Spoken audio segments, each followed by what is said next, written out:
fin du monde. C'est avec cette promesse de notre Seigneur Jésus en Matthieu 28, 20 que nous voulons vous accueillir ce matin pour notre culte. Bienvenue à vous qui êtes présents dans cette salle. Bienvenue aussi à vous qui nous rejoignez sur notre site Média Évangile via Internet. Tout d'abord, nous voulons remercier Avaline qui nous accompagnera ce matin pour les chants. Merci aussi à tous ceux qui ont œuvré à la réalisation de ce culte. Sans eux, il n'aurait pas été possible de rendre la gloire à notre Seigneur. Merci à chacun pour la part que vous prenez au sein de notre Église. Pour commencer le culte, je vous inviterai à chanter le chant numéro 6, « À Dieu soit la gloire », et je vous inviterai aussi à vous mettre debout.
En effet, Seigneur notre Dieu, nous sommes réunis ce matin pour t'apporter la louange, la reconnaissance, te glorifier pour ce salut qui nous a été acquis à la croix par le Seigneur Jésus. Merci Seigneur parce que tu nous avais prédestinés à être tes enfants, parce qu'un jour nous avons plié le genou devant toi, nous avons accepté notre état de pécheur, nous sommes repentis et tu as fait de nous tes enfants. Seigneur, ce matin, nous t'apportons le culte en te demandant à nouveau le secours de ton esprit pour chacun de nous. Seigneur, nous te prions pour notre pasteur, te demandons qu'il puisse être en bénédiction pour l'Église au travers de ce qu'il nous apportera de ta part, que chacun de nous, nous puissions avoir un cœur réceptif à ta parole, Seigneur, que nous ne nous bornions pas à l'écouter, mais que nous puissions la mettre en pratique pour grandir dans notre marche avec toi. Seigneur notre Dieu, nous voulons te remercier pour cette liberté qui nous a été acquise à la croix par le Seigneur Jésus. Et cette liberté, elle nous est aussi accordée par les autorités de notre pays. Et nous voulons continuer à te prier pour nos gouvernants, pour que tu les remplisses de sagesse, Seigneur. Mais Nous sommes conscients que d'autres n'ont pas comme nous cette liberté, sont persécutés pour leur foi, Seigneur. Nous te prions pour ces frères et sœurs, te demandons que tu puisses aveugler les autorités qui les gouvernent afin qu'eux aussi puissent te rendre un culte qui te soit agréable.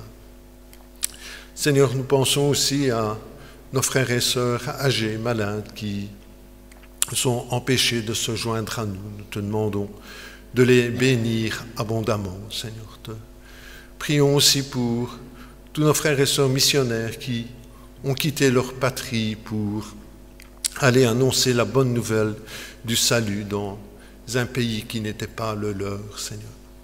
Seigneur, nous te remercions aussi pour nos enfants qui, dès leur jeune âge, ont l'occasion d'entendre la bonne nouvelle du salut.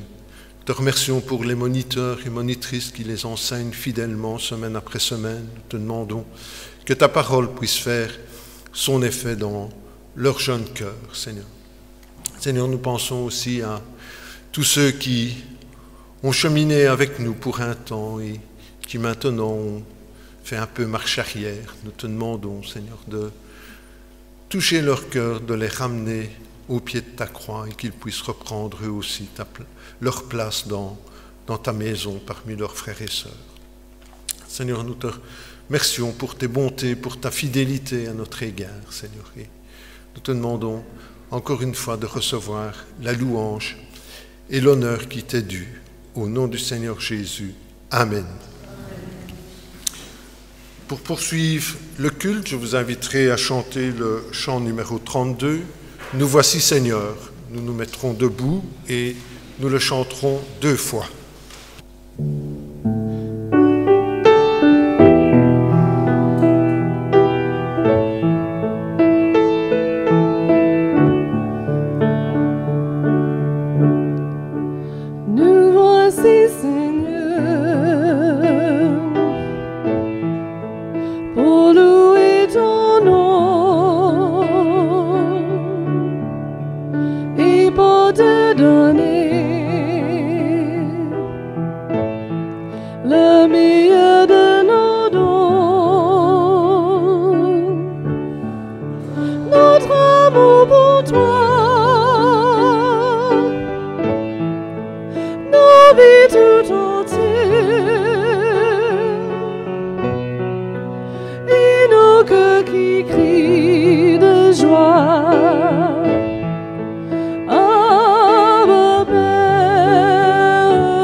Pour poursuivre, je vous inviterai à ouvrir vos Bibles dans le psaume 119 et nous lirons les versets 1 à 19.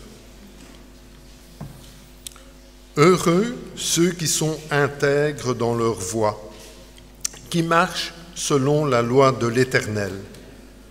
Heureux ceux qui gardent ses préceptes, qui le cherchent de tout leur cœur, qui ne commettent point d'iniquité et qui marchent dans ses voies.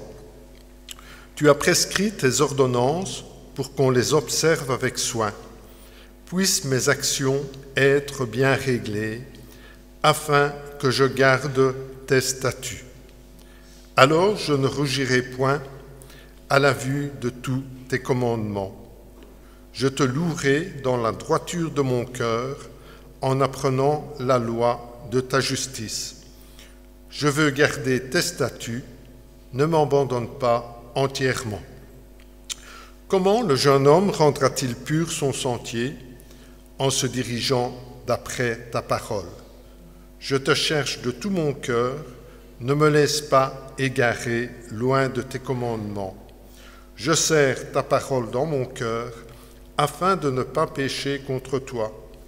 Béni sois-tu, ô Éternel, enseigne-moi tes statuts. De mes lèvres, j'énumère toutes les sentences de ta bouche. Je me réjouis en suivant tes préceptes, comme si je possédais tous les trésors. Je médite tes ordonnances, j'ai tes sentiers sous les yeux. Je fais mes délices de tes statuts, je n'oublie point ta parole. Fais du bien à ton serviteur pour que je vive et que j'apporte ta parole. Ouvre mes yeux pour que je contemple les merveilles de ta loi. Je suis un étranger sur la terre, ne me cache pas tes commandements. Avant d'entendre la prédication qui nous sera apportée ce matin par notre pasteur, je vous inviterai à vous mettre debout et nous chanterons 2 chants à la suite l'un de l'autre. Le premier, « Je n'ai que toi » et le second, « Dieu est si grand ». Après quoi, nous entendrons notre pasteur nous apporter la parole.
Tu es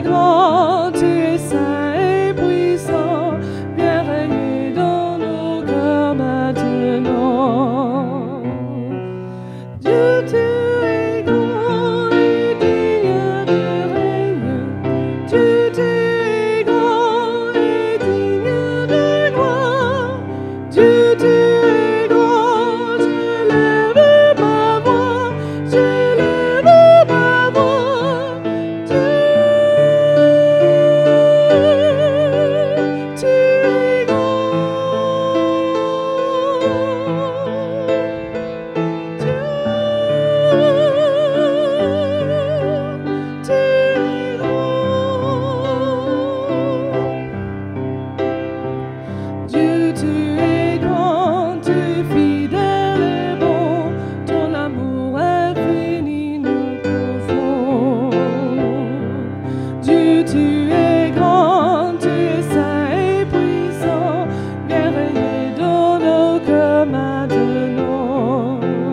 Chers frères et sœurs, bonjour, chers amis, chers internautes, nous avons encore la joie, le privilège aussi de nous retrouver ce matin. J'ai beaucoup apprécié le verset que notre frère André a choisi pour introduire ce culte. Une dernière parole de Jésus avant de remonter au ciel. Et voici, je suis moi-même avec vous tous les jours jusqu'à la fin du monde. C'est à la lumière de cette promesse que nous voulons vivre ce culte. Jésus qui est avec nous. Il partage nos joies, il partage nos peines. Peu importe tout ce qu'on peut traverser, il est là. Il est là. On n'est jamais seul, jamais abandonné. Le titre du message ce matin est « Retour à la Bible ». Et encore une fois, je salue notre frère André qui a choisi le psaume 119, qui nous parle justement de l'amour pour la Bible, l'affection qu'on a pour ce que Dieu dit. Parce que l'Écriture nous dit que l'homme ne vivra pas de pain seulement, on pourrait manger, mais de toute parole qui sortira de la bouche de Dieu. C'est en écoutant ce que Dieu dit qu'on a la vie éternelle. Retour à la Bible. Alors aujourd'hui, nous sommes à la veille du 505e anniversaire de la Réforme protestante que nous célébrerons demain, lundi 31 octobre. Alors pour la plupart de nos contemporains, le 31 octobre rime avec Halloween. Vous le voyez en général dans les centres commerciaux, dans les rues marchandes, ou peut-être que vos voisins ont décoré pour l'occasion leur jardin ou la devanture de leur maison. Mais pour nous protestants, nous nous rappelons que le 31 octobre, et plus précisément le 31 octobre 1517, toute une frange du christianisme occidental a pris un tournant majeur. Et ce tournant majeur, c'est un retour à la Bible. Retour à la Bible porté par les partisans de la Réforme, qu'aujourd'hui nous appelons les protestants. C'est pourquoi ce matin, nous allons faire les choses un petit peu plus différemment, nous allons faire de l'histoire. J'ai à cœur en tout cas de vous rappeler les événements autour de cette date. Des événements qui ont contribué à forger notre foi et à forger aussi notre identité protestante. La Réforme est d'autant plus importante qu'il s'agit de notre héritage. Si nous nous disons protestants, encore faut-il savoir pourquoi on s'appelle protestant. Qu'est-ce qui s'est passé ? Connaître son histoire, c'est comprendre sa place dans le monde, dans l'humanité.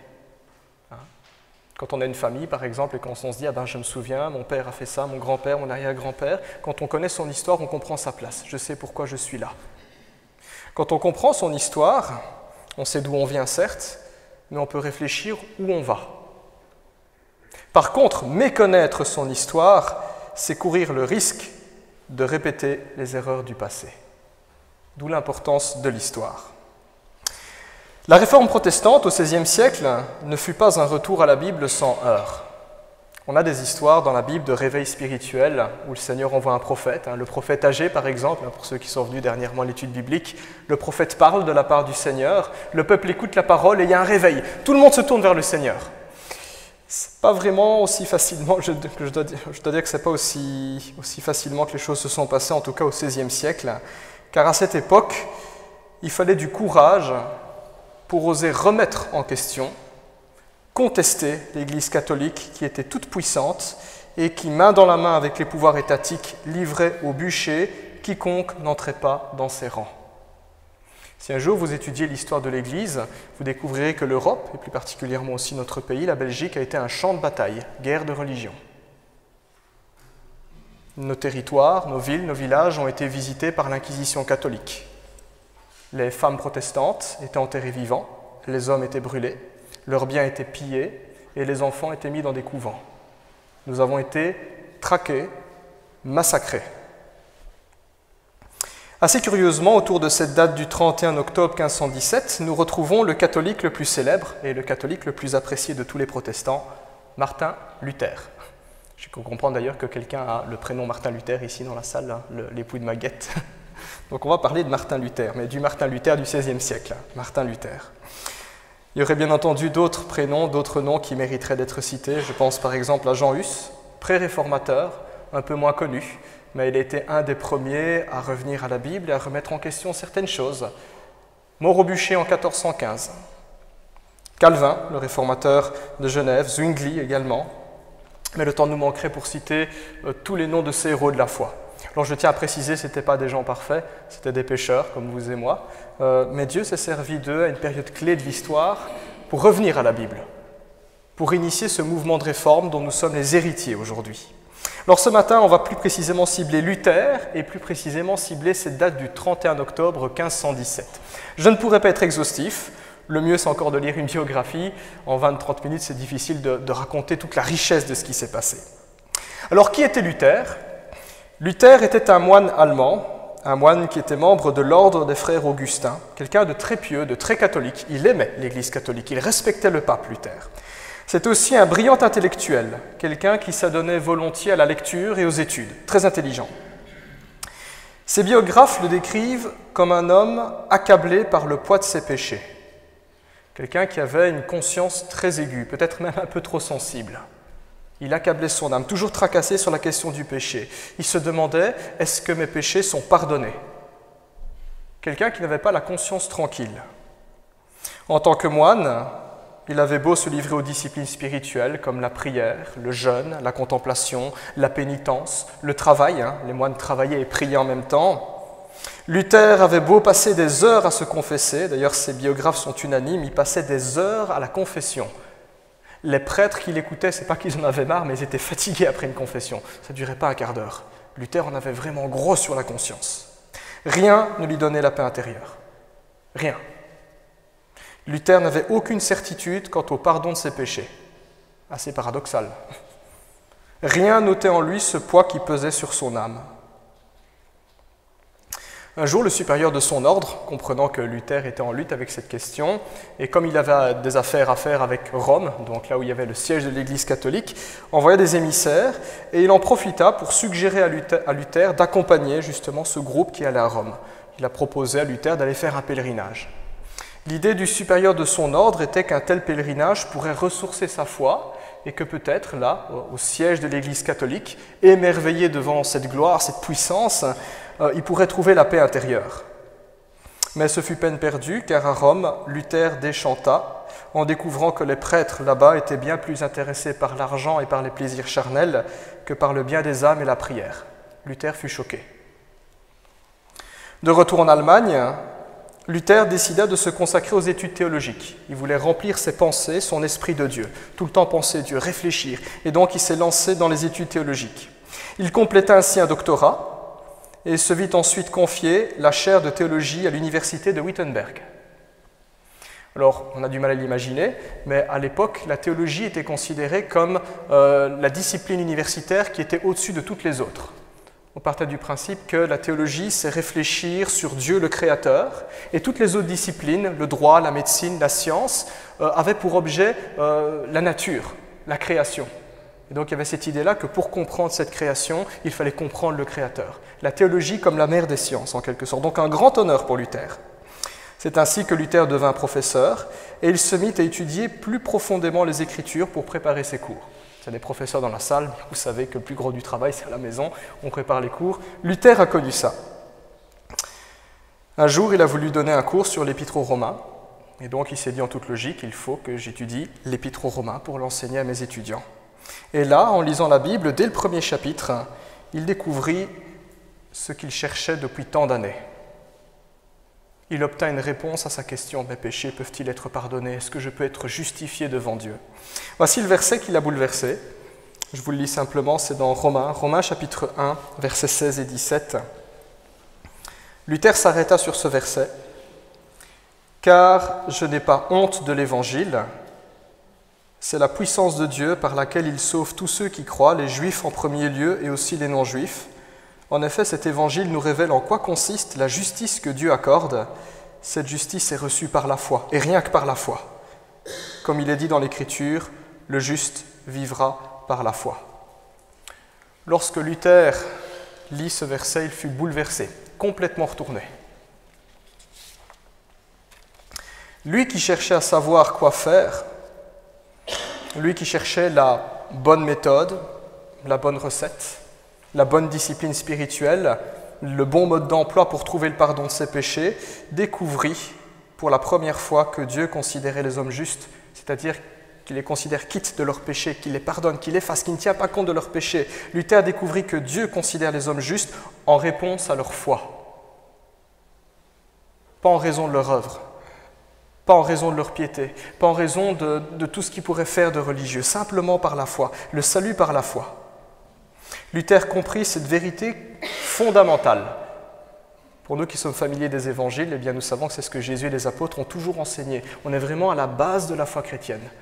Marc chapitre 1, verset 15, Jésus s'adresse aux foules et leur dit « Le royaume de Dieu est proche, repentez-vous et croyez en la bonne nouvelle, avoir la foi. » L'apôtre Paul, si vous vous souvenez, dans Actes 16, 31, il est en prison, Dieu intervient pour le libérer, et le geôlier tombe à ses pieds et il dit « Seigneur, que dois-je faire pour être sauvé ?» Et Paul dira « Crois, crois au Seigneur Jésus et tu seras sauvé. » La foi, le salut par la foi. Pas d'œuvre, pas de pratique religieuse. Luther comprit que le pardon des péchés, ce que nous appelons le salut, la vie éternelle, n'est pas une question de faire des œuvres pour se racheter une bonne conscience, mais de croire, c'est-à-dire de faire confiance, de s'appuyer entièrement sur l'Évangile qui nous dit que c'est Christ qui a tout accompli, c'est Christ qui a tout fait pour que nous puissions être purifiés de nos péchés. Révolution pour Luther. Ce n'est pas l'homme qui œuvre, c'est Dieu qui œuvre. Ce n'est pas une question de payer Dieu pour ce qu'il a fait, c'est une question de le recevoir comme un cadeau, d'y croire simplement. En bon professeur qu'il était, Luther s'empressa alors d'enseigner cette découverte à ses élèves sans réaliser que cela le mettrait en porte-à-faux avec l'Église catholique. Voilà, merveille, professeur d'université, il le partage à ses étudiants. À cette même époque, le pape Léon X ordonna une levée de fonds pour financer la construction de la basilique Saint-Pierre, la même basilique Saint-Pierre qui existe aujourd'hui et qu'on peut visiter. Si vous allez à Rome, si vous voulez visiter le Vatican, les bâtiments sont vraiment magnifiques, somptueux. Quand ces bâtiments ont été construits, eh bien, le projet vient du pape Léon X à cette époque, au XVIe siècle. Il a ordonné qu'on construise la basilique Saint-Pierre. Et comme tout le monde le sait, quand on veut faire des travaux, il faut de l'argent. L'argent doit venir de quelque part. Le pape Léon X confia alors cette mission de collecte de fonds à Johann Tetzel. Tetzel était un ecclésiastique, un homme d'église, un fervent catholique, qui était réputé pour son éloquence, quelqu'un qui parlait très bien, il savait convaincre les gens, et le pape avait besoin de ça, quelqu'un qui pourrait pousser les gens à donner de l'argent. Tetzel parcourut ainsi l'Europe, les villes et les campagnes, en prêchant aux foules l'enfer et le courroux divin, et en promettant des indulgences à tous ceux qui donneraient quelques pièces à l'Église. Tetzel n'a pas eu beaucoup de choses à faire, puisqu'à cette époque, l'Europe sortait de la peste noire. Et la population était convaincue que c'était un jugement divin. On avait peur, peur de Dieu, peur que quelque chose d'autre nous arrive. À chaque pièce qui sonne dans le tronc, ce sont les âmes de vos défunts qui s'élèvent vers le ciel, disait-il. C'est ce que les historiens ont acté. Autrement dit, allongez les billets, et vos parents qui sont morts sortiront du purgatoire et iront au ciel. Le salut par l'argent. Les foules pourtant pauvres, mais crédules et surtout ignorantes des Écritures et effrayées par les circonstances difficiles que connaissait l'Europe à cette époque, pauvreté, famine, sortir de la peste noire, accoururent en masse, espérant libérer leurs proches de leurs tourments au purgatoire. Avait-il d'ailleurs le choix, puisque l'Église catholique à cette époque était toute puissante? Qui aurait osé paraître mauvais catholique parmi ses voisins à ce moment-là? Tetzel remplit ainsi les caisses du clergé pour financer les somptueux édifices qui existent encore aujourd'hui. C'est en partie de là d'où vient l'argent. Mais lorsque Tetzel entra en Allemagne, lorsqu'il pénétra dans la circonscription de Luther, il rencontra de la résistance. Parce que là, en Allemagne, à cette époque, il se passait quelque chose avec ce que Luther enseignait. Luther fut indigné lorsqu'il apprit que Tetzel prêchait cela dans sa circonscription. Lui dont l'âme avait été si longtemps tourmentée par le poids de ses péchés, lui qui venait tout juste de découvrir que le pardon de Dieu est gratuit, ne pouvait pas accepter un tel commerce. Il ne pouvait pas accepter que l'on extorque de l'argent à ses concitoyens en se servant de la foi et d'enseignements erronés. Soit on est justifié, soit on est sauvé par la foi est suffisante, soit on ne l'est pas, et la Bible se trompe. Soit Jésus a payé tous nos péchés, soit il les a entièrement effacés, soit les Écritures racontent des bêtises. Le pape Léon X, en lançant sa collecte de fonds, a créé une situation où ses enseignements étaient complètement en porte-à-faux avec la Bible, et Luther a mis le doigt sur ça. Luther a mis alors toutes ses pensées par écrit sous forme de 95 thèses. C'est tout simplement 95 affirmations Vous pouvez simplement les consulter. Si vous tapez 95 thèses de Luther sur Wikipédia, vous les aurez. Alors à l'époque, c'était en latin, ça a été traduit heureusement, vous pourrez les lire. Et le 31 octobre 1517, la date que nous, protestants, retenons pour célébrer la Réforme, il placarda ces thèses sur la porte du château de Wittenberg afin que tous les intellectuels puissent en prendre connaissance et qu'un débat théologique ait lieu sur la question. C'était la pratique de l'époque. Parfois, on trouve ce geste, certains trouvent que ce geste est violent, un petit peu comme si Luther était venu avec une dague ensanglantée, poum, il avait tout planté sur la porte du château. C'est pas comme ça qu'on faisait. Au XVIe siècle, il n'y avait pas Twitter, il n'y avait pas Facebook, il n'y avait pas de revues scientifiques qui étaient publiées toutes les semaines ou tous les mois qui permettaient aux intellectuels d'échanger les idées.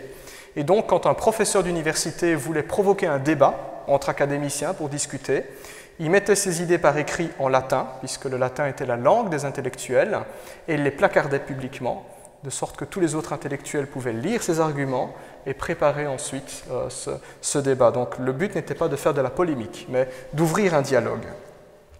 Je tiens aussi à préciser que le 31 octobre 1517, Luther était toujours moine, il était toujours catholique, il aimait profondément son Église, et il désirait que son Église revienne à la Bible, à la parole de Dieu. Donc au XVIe siècle, l'Église catholique a eu cette possibilité, un débat pour revenir à la Bible. Une belle occasion. Malheureusement, ce qui au départ était censé être un simple débat entre théologiens devint rapidement un débat entre hommes d'État. On est passé du débat théologique au débat politique en Europe. Car voyez-vous, cette affaire se répandit comme une traînée de poudre à travers l'Europe. Les intellectuels prirent les thèses de Luther, ils les traduisirent, ils les copièrent et ils les envoyèrent partout. La plupart des chefs d'État prirent connaissance des affirmations de Luther. Ainsi, de nombreux aristocrates, qui voyaient d'un mauvais œil l'influence de l'Église catholique, et surtout sa mainmise sur de nombreuses richesses et de nombreux territoires et châteaux, trouvèrent en Luther quelqu'un qui disait tout haut ce qu'eux pensaient tout bas, et surtout quelqu'un qui pourrait leur offrir un prétexte pour contrer l'influence du pape sur l'échiquier politique. On est passé d'une sphère religieuse à la sphère politique. On a peut-être du mal à l'imaginer, mais au XVIe siècle, l'Église catholique n'était pas qu'une puissance religieuse, elle était une puissance politique, surtout dans la diplomatie. Pour sacrer les rois, c'était l'Église catholique. Les mariages étaient catholiques. Les jeux d'alliance étaient catholiques. Les divorces, si un roi voulait divorcer par exemple, comme il y avait des jeux d'alliance, on devait avoir l'autorisation du pape, très puissant sur l'échiquier politique. Et certaines nations européennes, gagnant en puissance, voulaient plus d'autonomie. Et donc les arguments de Luther leur ont servi de prétexte pour pouvoir évacuer cette influence de l'Église catholique sur leurs terres. Luther fut alors convoqué à plusieurs reprises pour débattre avec les théologiens du pape. Je vous passe les détails, il y a eu plusieurs rencontres assez riches, le contenu de ces rencontres, jusqu'au jour où l'empereur Charles Quint s'est saisi de l'affaire. L'empereur Charles Quint était l'homme politique le plus puissant d'Europe à cette époque-là, et Charles Quint était très inquiet des idées de Luther. Non pas qu'il était hostile à Luther, mais il avait conscience que les idées qu'il mettait sur la table bouleversaient l'ordre médiéval. L'ordre médiéval, c'était le peuple qui travaille, la noblesse qui se bat et l'Église qui prie. Garantie de paix en Europe. Et les idées de Luther, qui remettaient en question la place de l'Église, prenaient le risque de déstabiliser cet ordre, risque de guerre civile. Charles Quint convoqua alors Luther, il le convoqua une dernière fois, et il lui ordonna de se rétracter. Se rétracter, ça veut dire reconnaître qu'on se trompe et demander pardon et faire pénitence devant l'Église. Et voici ce que Luther a répondu à l'empereur. Je vous cite mot à mot ce qu'il lui a dit. Luther lui a répondu « Si l'on ne me convainc pas par le témoignage de l'Écriture ou par des raisons décisives, je ne peux pas me rétracter, car je ne crois ni à l'infaillibilité du pape ni à celle des conciles, parce qu'il est manifeste qu'ils se sont souvent trompés et contredits. J'ai été vaincu par les arguments de la Bible que j'ai cités, et ma conscience est liée à la parole de Dieu. Je ne peux et ne veux rien révoquer, car il est dangereux et il n'est pas droit d'agir contre sa propre conscience. Que Dieu me soit en aide. Amen. » Voilà ce que Luther a répondu à l'empereur. Alors aujourd'hui, on est en démocratie, on peut s'exprimer librement. Au XVIe siècle, c'était surtout pas ce qu'il fallait dire à un empereur quand il ordonna à un de ses sujets de se rétracter. Luther signa ainsi son arrêt de mort et fut excommunié de l'Église catholique, c'est-à-dire, Je ne vais pas dire que sa tête était mise à prise, mais l'Inquisition catholique pouvait se saisir de lui, l'emprisonner, le torturer, le bannir ou encore le brûler. Mais le prince électeur de Saxe vola à son secours.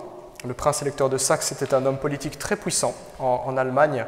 On l'appelle le prince électeur puisque certains princes avaient un droit de vote pour choisir le prochain empereur, des hommes très influents, très puissants. Et le prince électeur de Saxe ne voulait pas accepter que Luther soit mis à mort. C'était lui qui l'avait placé comme professeur de théologie à l'université de Wittenberg. C'était une fierté. Et donc il était hors de question qu'on prenne son professeur de théologie de son université et qu'on l'exécute pour ses idées. Le prince électeur de Saxe organisa un faux attentat, laissant croire que Luther avait été mis à mort, puis il le cacha sous une fausse identité dans son château. Là-bas, Luther traduisit alors la Bible en allemand, afin que son peuple parvienne à la vérité, que le peuple puisse entendre la parole de Dieu. Et Luther entretint une riche correspondance avec les puissants de l'époque, où il contribua à propager les idées de la Réforme avec tous les autres réformateurs, Calvin, Zwingli, etc. Et c'est ainsi qu'eut lieu en Europe ce retour à la Bible. La réponse de Luther à l'empereur Charles Quint illustre bien ce que signifie être protestant, ce que signifie revenir à la Bible. J'aime beaucoup ce que Luther dit et ce qu'il a osé dire. « J'ai été vaincu par les arguments bibliques que j'ai cités et ma conscience est liée à la parole de Dieu. Je ne peux et ne veux rien révoquer car il est dangereux et il n'est pas droit d'agir contre sa propre conscience, dit-il. » Il se présente comme quelqu'un dont le cœur, l'âme, la conscience, la pensée est liée à la Bible. Et pour lui, il est hors de question d'agir contre sa conscience, contre ce que Dieu dit. Plus de 500 ans plus tard, nous les protestants, nous qui sommes héritiers de ces faits-là, plus de 500 ans plus tard, les protestants partagent toujours cette conviction. Et cette conviction est simple, la Bible est rien que la Bible. La Bible est rien que la Bible comme le fondement de tout ce que nous croyons à propos de Dieu. Si on nous dit quelque chose concernant le Seigneur, concernant Dieu, concernant le Créateur, si ce n'est pas dans la Bible, nous le rejetons. C'est notre marque de fabrique en tant que protestants. La Bible est rien que la Bible, comme la norme qui détermine ce qui est bien ou ce qui est mal, ce qui est juste ou ce qui est injuste. En ce sens, la Bible est au cœur de nos convictions et de nos valeurs aussi. Et nous devons le rappeler aujourd'hui, parce qu'au sein du protestantisme, très curieusement, la Bible est de plus en plus mise de côté. Et pourtant, c'est à la base de notre héritage. Une pensée profondément influencée par la Bible, une pensée profondément influencée par ce que Dieu dit. Revenir à la Bible, ce n'est pas le rejet de la raison. Peut-être avez-vous déjà entendu cela, quelqu'un vous disant, toi avec la Bible, est-ce que ce n'est pas un peu irrationnel, un peu mettre son cerveau, sa réflexion de côté? À cela, nous protestants répondons qu'au contraire, avoir la foi, revenir à la Bible, engage tout notre être, et notre être, c'est nos émotions, notre volonté et aussi notre intellect, notre intelligence, notre pensée. C'est exactement ce que la Bible nous demande. Matthieu chapitre 22, verset 37, « Tu aimeras le Seigneur ton Dieu de tout ton cœur, de toute ton âme, de toute ta force, de toute ta pensée, de toute ton intelligence. » La Bible nous demande d'utiliser cela. Et c'est aussi par l'intelligence qu'on peut aimer le Seigneur, qu'on peut explorer, qu'il y a des choses à comprendre et à découvrir. Le livre des Proverbes dans la Bible, juste le livre des Proverbes pour ceux qui connaissent, c'est une exhortation à la sagesse, pour devenir intelligence, pour acquérir du bon sens pratique, tout simplement. Ainsi, être attaché à la Bible, c'est utiliser toutes nos facultés intellectuelles au service de Dieu. Voilà peut-être ce qui peut choquer les sceptiques, c'est que nous le mettons au service de Dieu, pas au service de notre gloire personnelle ou d'autre chose. Notre intellect au service de Dieu, parce que nous croyons que nous avons affaire à un Dieu intelligent qui parle à des êtres doués d'intelligence, tout simplement, fait à son image. Revenir à la Bible, ce n'est pas un rejet de toute structure religieuse ou politique. Ce n'est pas rejeter un ordre social. C'est une objection qui est souvent formulée contre nous, protestants, de la part des catholiques. Et effectivement, au XVIe siècle, les protestants ont été considérés comme des rebelles, des anarchistes, qui s'attaquent à l'ordre médiéval, qui perturbent la société. La Bible nous dit que Dieu est un Dieu d'ordre. 1 Corinthiens 14, 33. Dieu est un Dieu d'ordre et de paix. Les dieux vont de pair. S'il n'y a pas d'ordre, il n'y a pas de paix. Cela est vrai pour la société dans laquelle Dieu délègue aux hommes l'organisation de la vie politique.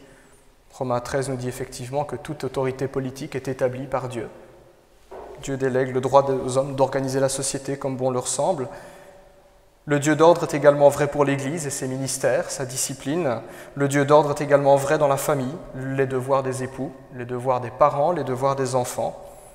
Les protestants sont ainsi respectueux de toutes ces institutions. Ils honorent la sagesse du passé et ses traditions, mais ils n'agiront jamais contre la Bible. Jamais. Revenir à la Bible, ce n'est pas non plus rejeter l'expérience ou la réalité des émotions au profit d'une foi qui serait purement intellectuelle, froide ou stérile. Parfois l'impression que l'on a des chrétiens qui ont un cerveau bien rempli, avec une Bible en main, mais c'est froid, c'est stérile. On ne sent pas de chaleur ou on n'a pas l'impression qu'on vit quelque chose avec le Seigneur. La vie chrétienne et même la vie en général, disons-le, est faite d'expérience. Le simple fait d'être en relation, le fait d'aimer, de tomber amoureux, de se réjouir, d'éprouver de l'admiration, de se sentir en sécurité. La vie chrétienne est connaissance de Dieu et elle est expérience de Dieu. J'aime beaucoup comme Jésus le dit simplement dans la prière sacerdotale, dans Jean 17,3. Jésus dit « La vie éternelle, c'est qu'ils te connaissent, toi le seul vrai Dieu et celui que tu as envoyé. » Le verbe « connaître » dans la Bible n'est jamais un événement purement intellectuel. C'est nous les Occidentaux qui comprenons cela comme ça. Mais dans la Bible, connaître a le sens d'être en relation. C'est une connaissance intime, personnelle, expérientielle. Je connais mon épouse, je connais mes enfants. La Bible dit la vie éternelle, c'est qu'ils te connaissent, toi le seul vrai Dieu. C'est à cause de cela que la Bible a conduit les protestants à chercher une autre expérience que ce que proposait l'Église catholique. Une expérience plus proche de Jésus, plus intime vis-à-vis du Christ. C'est cette expérience qui a permis à Luther de trouver la paix dans son cœur, d'avoir la certitude que, tiens, mes péchés peuvent être pardonnés. Il y a une assurance. Revenir à la Bible, ce n'est pas non plus de la bibliolatrie. Ça, il faut le dire surtout pour nous les protestants. J'ai déjà entendu cette histoire, peut-être l'avez-vous déjà entendu, de ce chrétien qui, en allant dormir, prend sa Bible et la met sous son oreiller, en disant c'est une protection spirituelle. Comme si la Bible avait un pouvoir magique, comme s'il se dégageait quelque chose de la Bible et que ça allait faire fuir les mauvais esprits. Nous devons quand même le rappeler, la Bible est la parole de Dieu, c'est vrai, mais elle est la parole de Dieu au sens où elle est un message que Dieu nous adresse. C'est un petit peu comme une lettre qu'un fiancé écrirait à sa bien-aimée. Lorsque la bien-aimée lit la lettre de son fiancé, la belle poésie, elle s'émerveille et elle a hâte de voir son fiancé, de ce jour où elle le verra. C'est la même chose quand nous lisons la Bible. Dieu nous parle, mais la Bible, c'est le message. Lorsque nous lisons l'Évangile à travers l'Écriture, notre cœur vibre dans l'attente du jour où nous serons réunis avec notre Seigneur Jésus. Ne pas confondre Dieu et la Bible, ce sont deux choses distinctes. Revenir à la Bible, ce n'est pas non plus du littéralisme. Objection qu'on entend parfois envers les protestants, et surtout nous les protestants évangéliques, en disant « vous lisez la Bible dans vos ornières, vous êtes très littéral ». Ce n'est pas ce que nous faisons. Ce n'est pas ce que nous faisons. Nous savons très bien que la Bible a été écrite dans un contexte précis. L'Ancien Testament, le contexte c'est le Proche-Orient ancien. Le Nouveau Testament, c'est l'Empire romain. Nous le savons qu'il y a des siècles qui nous séparent avec ces cultures, ces valeurs, ces mouvements sociaux, ces langues. Et c'est la raison pour laquelle nous étudions l'histoire, la culture et les langues bibliques.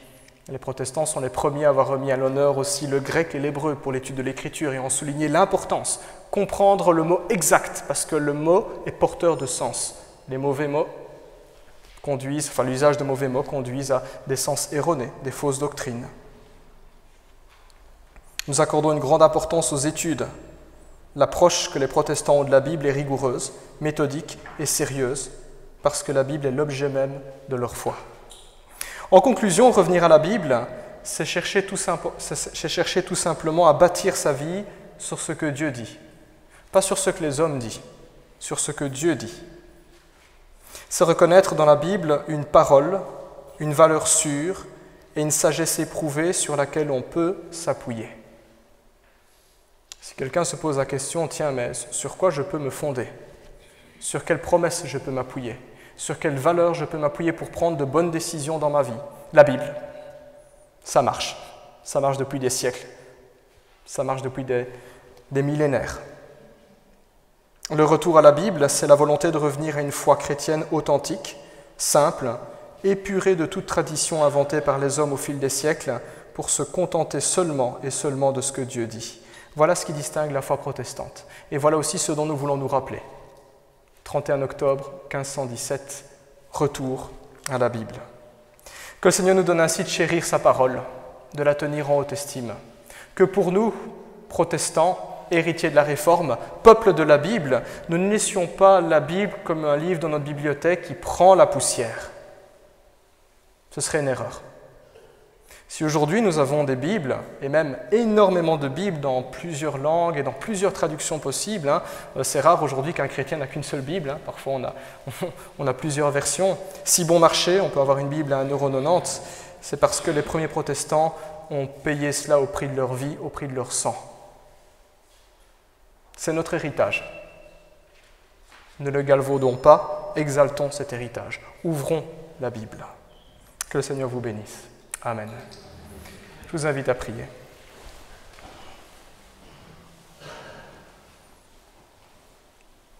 Notre Dieu, tu as parlé et tu t'es révélé à nous. Et dans ton infinie sagesse, il t'a plu de te révéler par ces écrits que sont la Bible. Tu as veillé sur la transmission de l'Écriture pour qu'elle nous parvienne encore aujourd'hui et au travers d'elle, nous pouvons te connaître, Jésus. Nous pouvons découvrir combien tu nous aimes. Nous pouvons comprendre comment mener une vie juste. Nous découvrons tes avertissements pour ne pas que nous ayons à souffrir. Nous découvrons tes promesses pour nous y attacher dans les moments difficiles. Nous découvrons tes enseignements, Seigneur, pour nous conformer à ta volonté et marcher avec toi. Merci parce qu'il t'a plu d'être en relation avec nous. Tu aurais simplement pu être un Dieu distant qui ne parle pas et qui laisse les choses aller d'elles-mêmes. Ce n'est pas le cas. Tu t'es impliqué dans l'histoire des hommes. Merci d'avoir suscité des frères et des sœurs qui, par le passé, ont mené ce combat. De faire entendre à nouveau ta voix dans la société, dans l'Église. Merci parce que tu nous donnes cette joie et cette fierté aussi d'hériter de cela.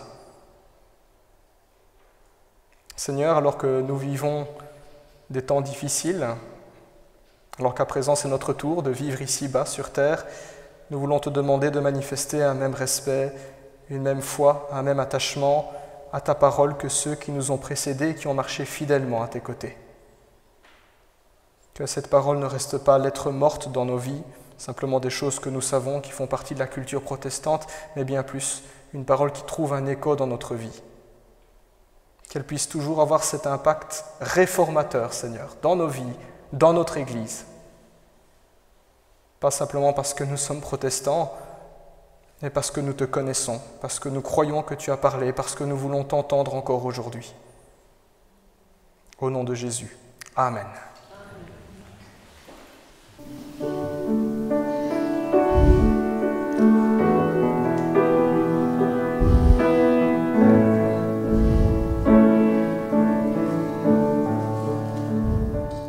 Mon Dieu, par quel amour tu paies un si grand prix pour moi, pour que je sois libéré.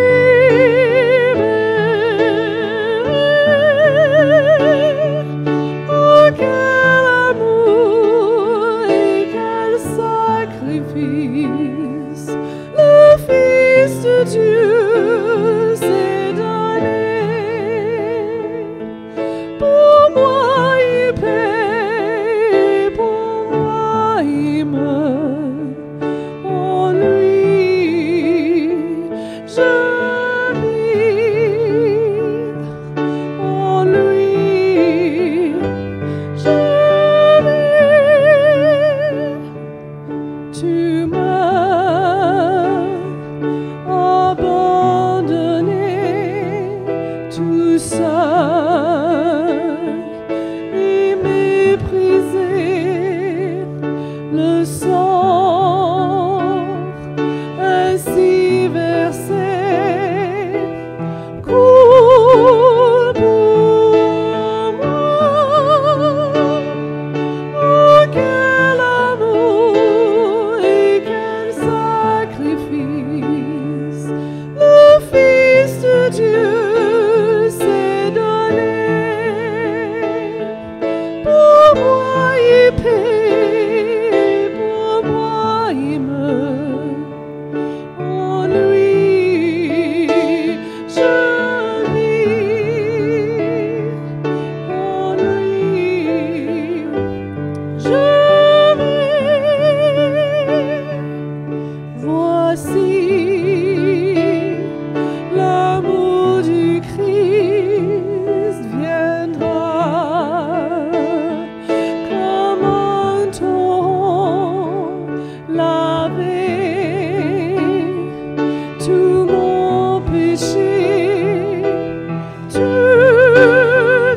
avant de partager le pain et le vin, je vous inviterai d'ouvrir vos Bibles dans l'épître de Tite, au chapitre 2, et nous lirons les versets 11 à 14. Car la grâce de Dieu, source de salut pour tous les hommes, a été manifestée. Elle nous enseigne à renoncer à l'impiété et aux convoitises mondaines et à vivre dans le siècle présent selon la sagesse, la justice et la piété, en attendant la bienheureuse espérance et la manifestation de la gloire du grand Dieu et de notre Sauveur Jésus-Christ, qui s'est donné lui-même pour nous afin de nous racheter de toute iniquité et de se faire un peuple qui lui appartienne, purifié par lui et zélé pour les bonnes œuvres. Je vous inviterai maintenant à ouvrir vos Bibles dans la première épître aux Corinthiens, au chapitre 11, et nous lirons les versets 23 à 29. Ce sont les recommandations que l'apôtre Paul nous fait de la part du Seigneur au sujet de ce repas que nous allons partager. Car j'ai reçu du Seigneur ce que je vous ai enseigné, c'est que le Seigneur Jésus, dans la nuit où il fut livré, prit du pain, et après avoir rendu grâce, le rompit et dit : « Ceci est mon corps qui est rompu pour vous. Faites ceci en mémoire de moi. » De même, après avoir soupé, il prit la coupe et dit : « Cette coupe est la nouvelle alliance en mon sang. Faites ceci en mémoire de moi toutes les fois que vous en boirez. Car toutes les fois que vous mangez ce pain et que vous buvez cette coupe, vous annoncez la mort du Seigneur jusqu'à ce qu'il vienne.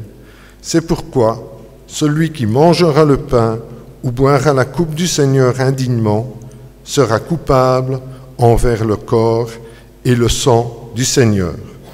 Que chacun donc s'éprouve soi-même, et qu'ainsi il mange du pain et boive de la coupe. Car celui qui mange et boit sans discerner le corps du Seigneur mange et boit un jugement contre lui-même. Je vous inviterai maintenant à un moment de recueillement durant lequel nous pouvons nous adresser silencieusement dans nos cœurs à notre Seigneur.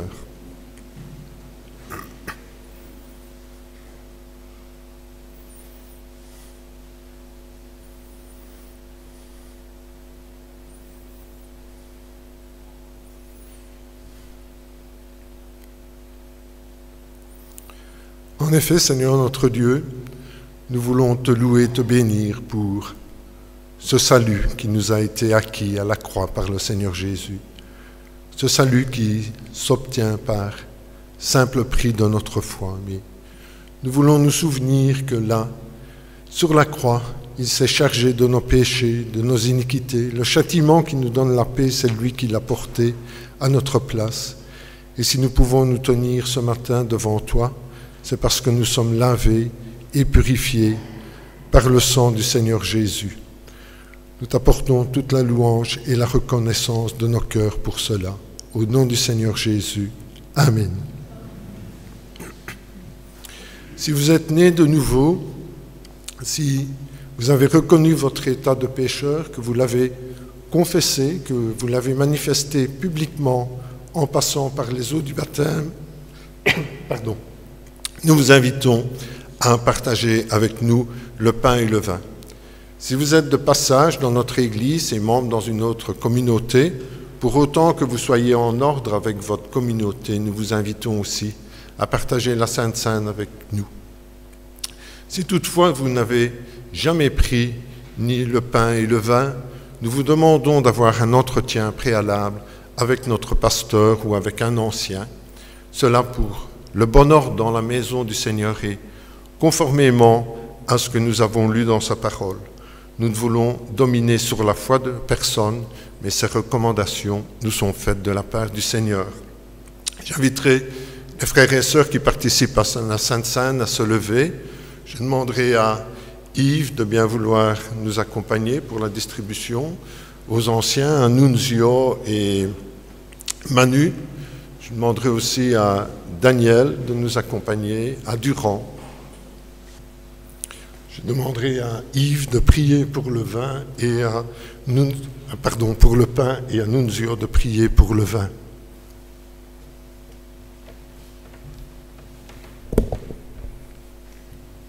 Seigneur, nous voulons regarder à toi par la foi. Ta parole dit que toi qui es juste, tu as donné ta vie pour nous qui sommes injustes. Merci d'avoir donné ton corps à la croix pour nos péchés. Merci parce que par ta mort nous vivons. Nous voulons te glorifier, Jésus. Amen.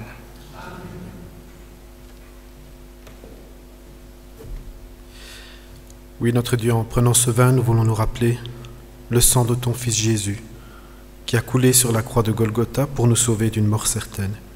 Merci, Père, pour le cadeau inestimable que tu as fait pour chacun d'entre nous, car tu nous donnes la vie.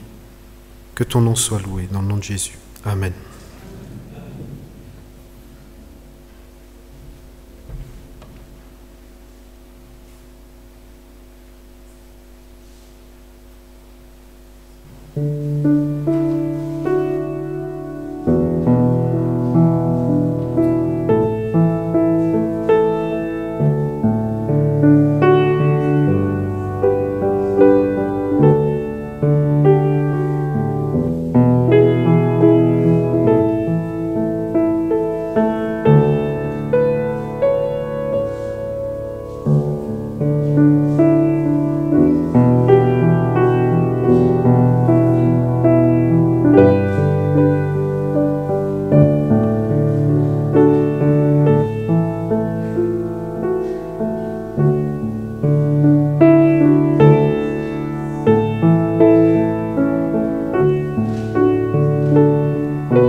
Seigneur notre Dieu, nous voulons te remercier parce que tu nous as tant aimés au point de donner ton Fils pour nous sauver. Merci parce que le Seigneur Jésus a tout accompli à la croix et que nous n'avons rien à ajouter à notre salut. Merci Seigneur pour tant d'amour. Reçois la reconnaissance de nos cœurs. Au nom du Seigneur Jésus. Amen.